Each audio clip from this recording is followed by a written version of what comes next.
In Tsavo East National Park in Kenya, a lone adult elephant slowly made its way across the dry savanna. Its steps were uncertain. The rear of the elephant shifted noticeably to one side, and each movement was laborious. On its rear, just above the right hip, a huge, yellow bubble-like abscess protruded, stretching the skin and disrupting its gait.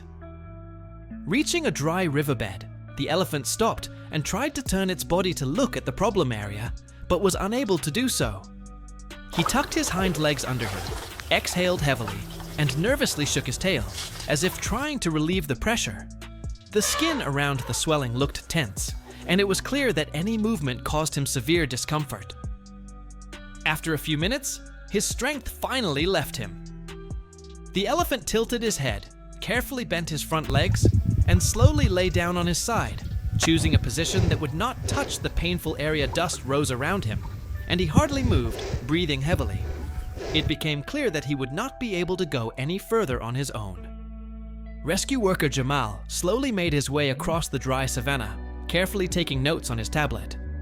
He walked carefully, scanning the area, trying not to miss anything. The wind rustled the grass around him, and the sun gently illuminated the dusty ground in front of him. Suddenly, a movement in the distance caught his attention. An elephant lying on its side was visible from behind. The back of its body looked tense, the skin stretched tight due to a huge yellow bubble-like abscess. Jamal froze, studying the animal and figuring out how to approach it safely without disturbing it. Slowly moving closer, Jamal stopped at a safe distance. He watched the elephant closely. Its hind legs were tucked under, its breathing was heavy, and its body was almost motionless. Jamal made notes about the elephant's position, the condition of its skin, and the size of the abscess, preparing to relay all the information to the team.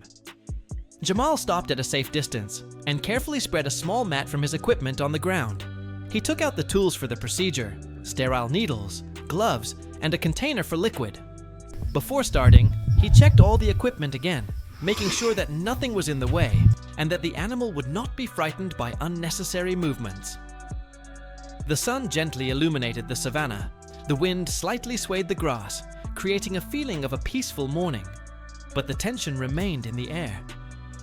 Approaching the elephant, Jamal took a comfortable position at the rear of the animal and carefully punctured the huge yellow bubble-like abscess. The elephant twitched slightly and sighed heavily, but offered almost no resistance. The yellow fluid slowly drained out. The skin around the abscess gradually relaxed, and the tension on the elephant's rear decreased. Jamal watched the animal's reaction, trying to make every movement gentle and precise. After the procedure, Jamal carefully wiped the punctured abscess, removing the remaining fluid and assessing the elephant's condition. He continued to make detailed notes on the progress of the intervention, watching as the animal's breathing became more even and its hindquarters noticeably relaxed. The dust slowly settled back onto the dry ground, and the sun gently illuminated the scene, creating the impression of a cautious and successful intervention. Jamal watched the elephant for a while longer to make sure that the relief had been effective, recording all changes for the team's further work. Jamal opened the medical kit and took out sterile bandages, prepared in advance for treating large animals. He carefully spread them out on his hands, checking the length and tension so that the bandage would lie flat and not interfere with the elephant's movement. The elephant lay quietly, breathing heavily from time to time, but without any sudden reactions. The relief after the abscess had been opened was already noticeable. The rescuer carefully approached the rear of the animal and began to apply bandages around the treated area. He did this slowly and carefully, making sure that the bandage did not press too hard, but at the same time securely fixed the site of the intervention. The bandages lay flat, layer upon layer, covering the cleaned surface and protecting it from further irritation. After finishing the bandaging, Jamal examined the bandage again, pressing lightly with his fingers to make sure it was secure and would not slip when the elephant began to move. He made his final notes on his tablet, noting the time of the procedure and the animal's condition. The elephant lay more calmly, its breathing becoming more even. The savanna was quiet around them, and the rescuer knew he had taken an important step toward the elephant's recovery. Jamal stepped aside, took out his radio and looked closely at the elephant lying on the ground. The animal looked tired, but after being treated and bandaged, it began to breathe more evenly. Realizing that the elephant needed to regain its strength, the rescuer pressed the communication button and transmitted the coordinates, asking the team to bring fresh food as soon as possible. Soft branches, leaves, and fruits suitable for a weakened animal. The other end confirmed that they were already gathering the necessary supplies and were on their way. After a while, the sound of an approaching engine echoed across the savannah, and soon the rescue team's vehicle stopped next to Jamal. His colleagues brought large containers of prepared food and began unloading them, carefully approaching the lying elephant. Jamal checked the bandage again, made sure everything was in order, and gestured where to place the supplies so that the elephant could reach them more easily when he tried to get up.